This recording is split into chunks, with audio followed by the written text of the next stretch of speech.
Le mec, il m'attrape par le bout de la canne. Allez monsieur, on va monter dans le métro là, une fois là. Miro a perdu la vue il y a 18 ans à cause d'une dégénérescence de la rétine. Il quitte alors son métier de kinésithérapeute et décide de se lancer dans le spectacle pour proposer un humour pédagogique.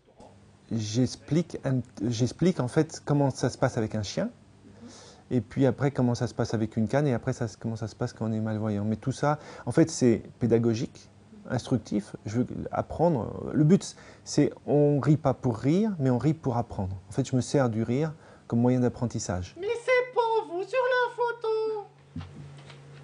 Et moi, j'étais persuadé que c'était moi. Si vous voulez, c'est une vieille carte. Vous voyez, je l'ai pas fait refaire depuis 20 ans. Cette année, Miro se produira sur la scène de la Royal Factory dans le cadre du Festival Orphée, festival européen alliant théâtre et handicap.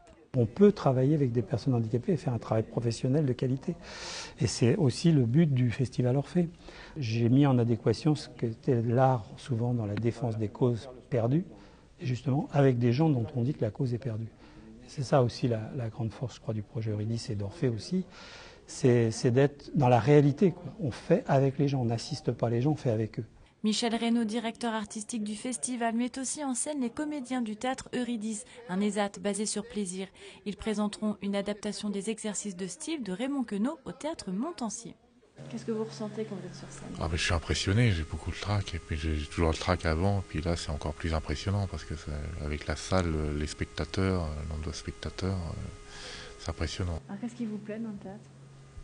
Déjà, comme le disait mon psy, j'ai besoin de reconnaissance, donc c'est important. Puis ça m'a permis au début de sortir de la timidité, parce que j'étais très timide, et puis ça m'a permis de prendre confiance en moi aussi, et puis ça m'a permis aussi d'être applaudi sur scène, ce qui est génial. La 10e édition du Festival Orphée s'ouvrira vendredi 28 septembre pour s'achever samedi 20 octobre. Le programme complet est à retrouver sur Internet.